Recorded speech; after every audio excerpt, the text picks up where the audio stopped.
Bismillahirrahmanirrahim. Assalamualaikum warahmatullahi wabarakatuh. Alhamdulillah. Alhamdulillahillazi an'amana bi ni'matil iman wal islam. Asyhadu an la ilaha illallah wahdahu la syarika lah. Wa asyhadu anna Muhammadan abduhu wa rasuluhu la nabiyya ba'dah. Bapak hadirin kaum muslimin dan muslimat sidang jamaah solat zuhur yang berbahagia.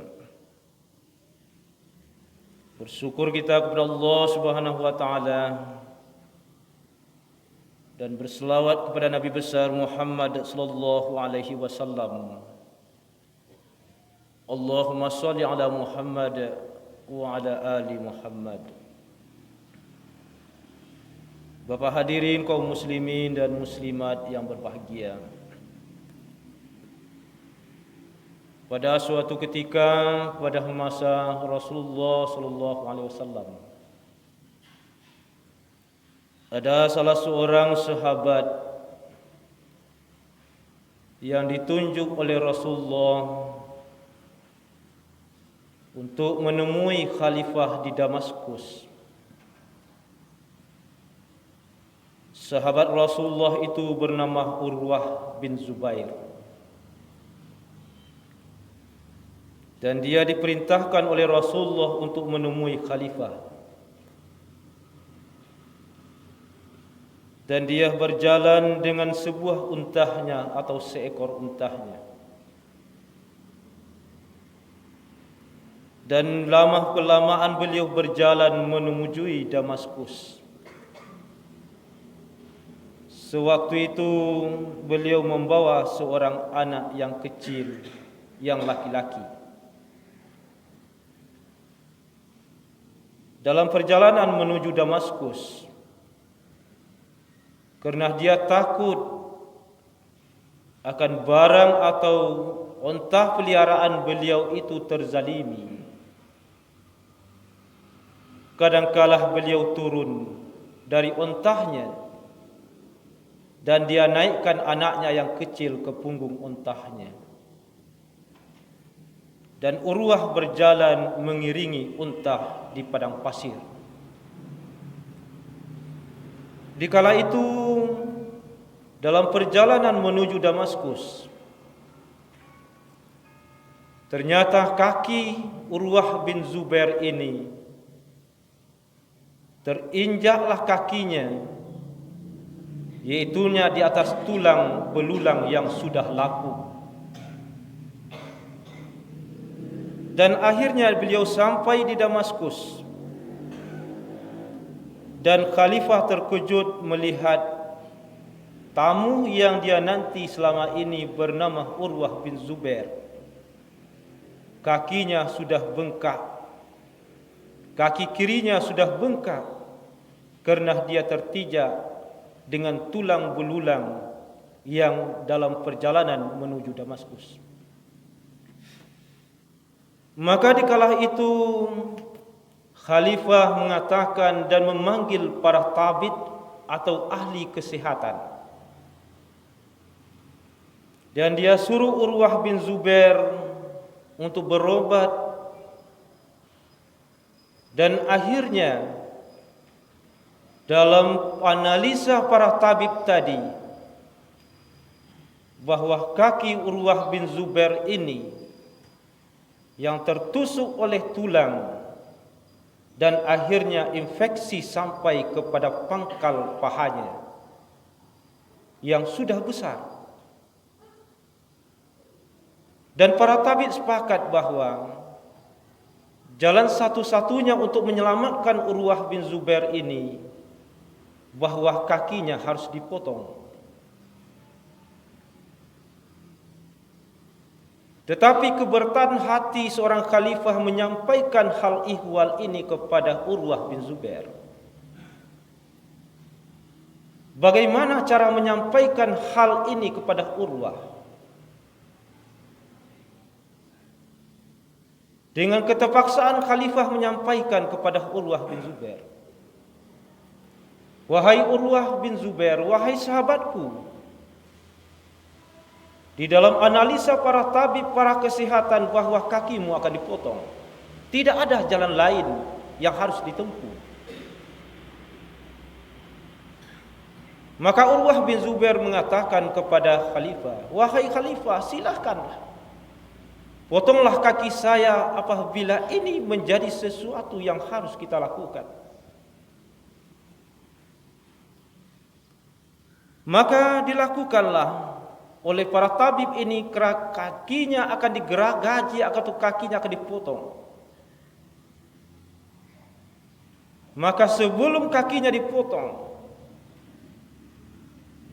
hidungnya membau sebuah bau minuman yang tidak menyedapkan. Ada di dekat dia akan dioperasi, di dekat dia akan dipotong kakinya, disungguhkan sebuah minuman oleh para tabib. Dan dia tanyakan oleh Urwah, "Wahai para tabib, minuman apa ini yang akan disungguhkan kepada saya?" Lantas dia katakan bahwa minuman ini akan menghilangkan nanti rasa pedih yang engkau derita sewaktu kakimu dipotong. Minuman itu adalah minuman arak atau memabukkan. Mengurangi sedikit nanti apabila kakimu dipotong. Maka Urwah bin Zubair menyatakan kepada tabib, "Wahai para tabib, buanglah minuman ini jauh-jauh. Jangan dekatkan kepada saya. Dan saya tidak ikhlas setetes air yang haram itu masuk ke dalam tubuh saya. Walaupun nanti akan berpisah antara nyawa dengan badan saya." Maka Urwah bin Zubair mengatakan, "Silakan tugas kalian untuk memotong kaki saya, potonglah kaki saya. Tetapi barang yang haram, yang sedikit pun yang haram ini, jangan sampai masuk ke dalam tubuh saya, yang akan menjadi darah daging bagi kehidupan saya akan dimurka oleh Allah Subhanahu wa taala."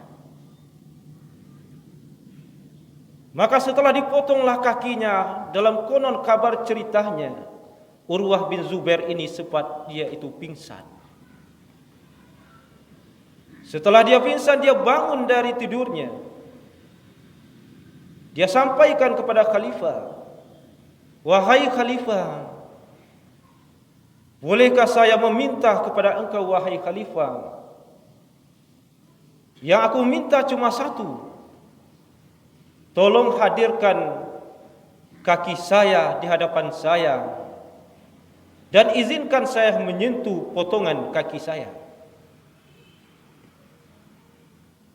Akhirnya khalifah membawa potongan kakinya di hadapannya.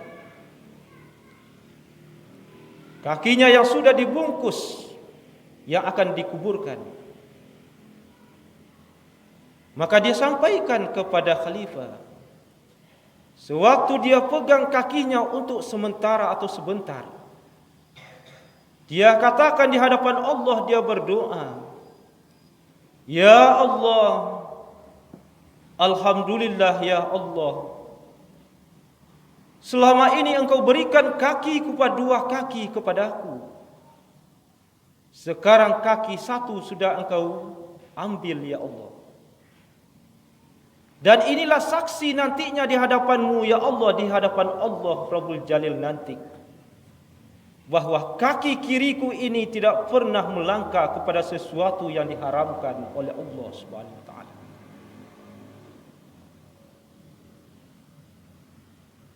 Dan andai kata nanti di hadapan Allah Subhanahu wa taala, kaki yang potongan kakiku inilah yang akan menjadi saksi nanti bahwa tidak ada satu detik pun, satu jengkal pun, satu langkah pun untuk melangkahkan kepada jalan yang tidak diridai oleh Allah Subhanahu wa taala. Maka inilah suatu cerita pada masa Rasulullah sallallahu alaihi wasallam yang harus menjadi iktibar bagi kita, bahwa Islam ini adalah agama yang tidak hanya agama kita saja untuk solat 5 waktu dan lain sebagainya, tetapi Islam ini adalah sebagai agama pembuktian di dalam kehidupan kita. Pembuktian di atas segala ibadah yang kita lakukan. Solat yang kita lakukan ini, bisakah menjadi kesaksian di hadapan Allah dan di hadapan manusia? Kita selesai solat, kita salam ke kanan, salam ke kiri. Apa artinya?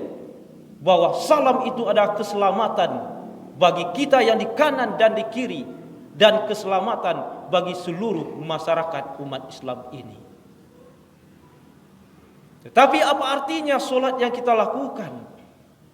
Sementara kita sesudah solat, nampaknya kita sewaktu solat itu indah berkumpul, sesuatu kekuatan yang tidak tergoyahkan. Tetapi apa artinya sesudah solat kita berpecah belah, kita saling caci memaki, kita saling hasut memfitnah di tengah kehidupan kita bermasyarakat dan berbangsa dan bernegara ini. Maka ini yang perlu renungan bagi kita, bahwa Islam adalah adinus syahada, bahwa Islam adalah agama kesaksian dan agama pembuktian dari amal ibadah yang kita perbuat. Wabillahi taufiq wal hidayah. Wassalamualaikum warahmatullahi wabarakatuh.